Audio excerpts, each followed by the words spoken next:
लगभग श्वेतांबर मूर्ति पूजक परंपरा के साधु साध्वी श्रावक श्राविका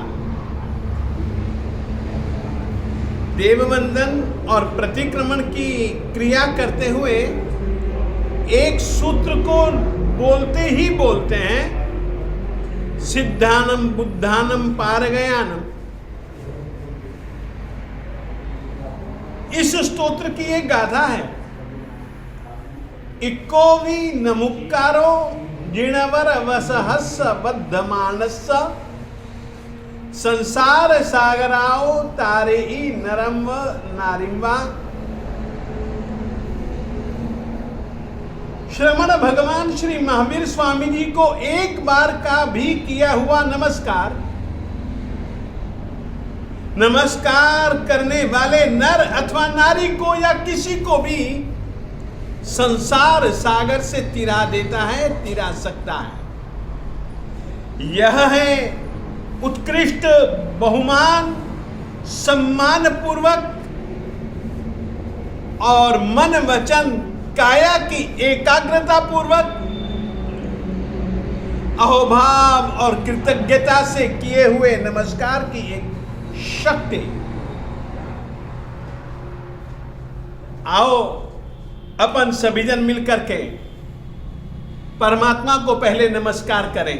नमस्कार नमस्कार वीर प्रभु को नमस्कार, नमस्कार नमस्कार वीर प्रभु को नमस्कार, नमस्कार नमस्कार वीर प्रभु को नमस्कार, नमस्कार नमस्कार वीर प्रभु को नमस्कार, नमस्कार नमस्कार वीर प्रभु को नमस्कार। छोटी सी कहानी सुनाना चाहता हूं।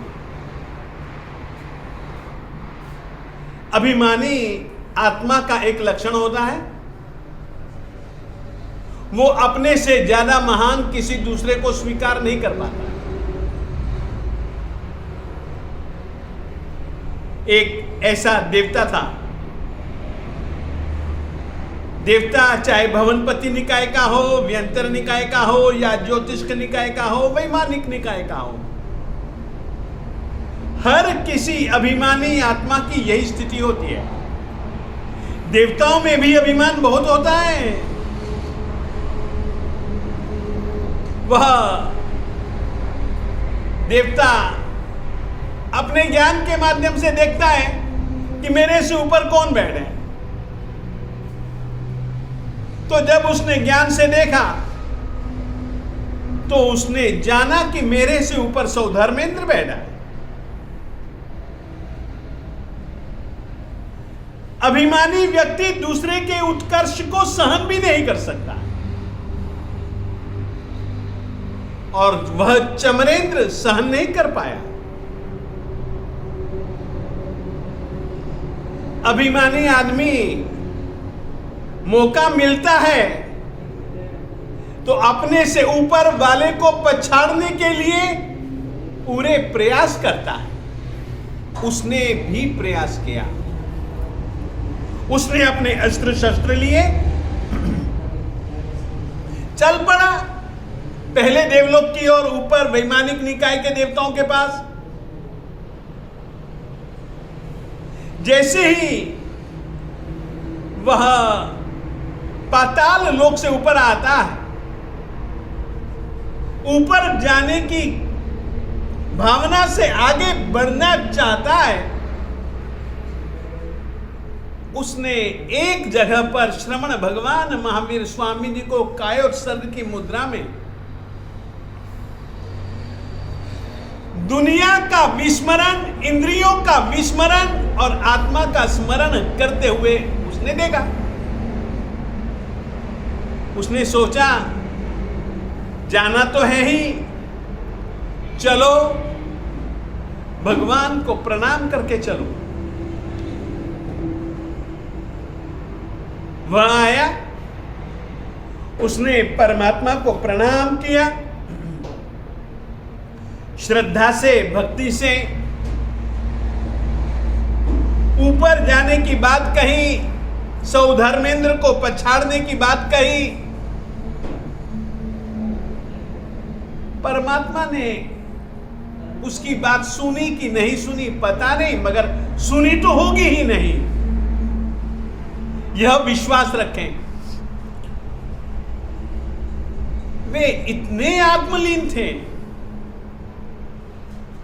वो गया परमात्मा को प्रणाम करके और सौधर्मेंद्र के सभा में गया, सौधर्मेंद्र के सिंहासन के पास गया, पहली सीढ़ी पर उसने पांव रखा, ललकारा सौधर्मेंद्र को।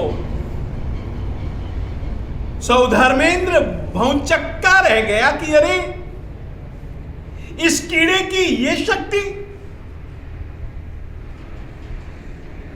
ये मुझे जानता नहीं है, चाहूं तो अभी इसको मसल डालूं।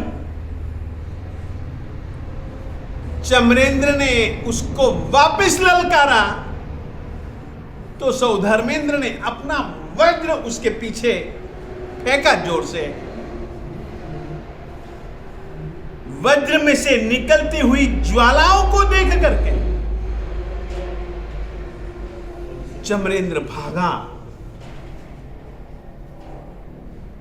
भागते भागते वह आया वहीं पर जहां पर परमात्मा खड़े थे। उसको लगा कि श्रमण भगवान महावीर स्वामी जी के चरणों के सिवाय अब मेरे जीवन का कोई ठिकाना नहीं।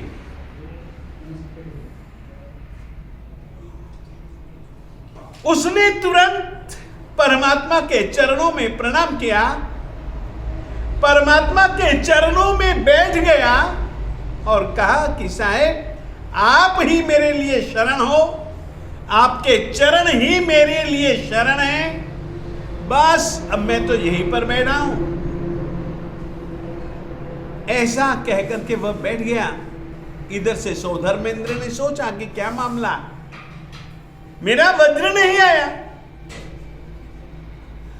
वज्र तो एक ऐसा इंद्र का शस्त्र अस्त्र है, आज्ञा देकर के जो काम सौंपा इंद्र ने वो काम करके ही वापस तुरंत लौटता है। आया नहीं, क्या कारण? इंद्र ने अवधि ज्ञान का उपयोग लगाया तो जाना कि अरे चमरेंद्र तो श्रमण भगवान श्री महावीर स्वामी जी के चरणों की शरण को स्वीकार करके उनके चरणों में बैठा है। मेरा वज्र थोड़ी सी दूरी पर ही है, अभी वो तो जला देगा जला देगा जला देगा चमरेंद्र को, परंतु परमात्मा को कष्ट होगा। ज्वालाएं परमात्मा को ताप दे सकती हैं, संताप दे सकती हैं, परमात्मा तो कुछ भी नहीं बोलेंगे, परमात्मा तो इतने लीन हैं उनको पता भी नहीं रहेगा, परंतु ये मेरी तरफ से आशातना हो जाएगी। तुरंत इंद्र ने अपने वज्र को वापस ले लिया और चमरेंद्र को कहा, चमरेंद्र तूने ऐसे भगवान की शरण ली है कि मौत भी तेरा कुछ नहीं बिगाड़ सकते। सचमुच में परमात्मा के चरणों की शरण, परमात्मा के चरणों में प्रणाम, परंतु वह प्रणाम श्रद्धा, भक्ति और समर्पण के भाव से होना चाहिए। मन, वचन और काया की एकाग्रता से होना चाहिए। वह प्रणाम अपने आप का समर्पण होना चाहिए।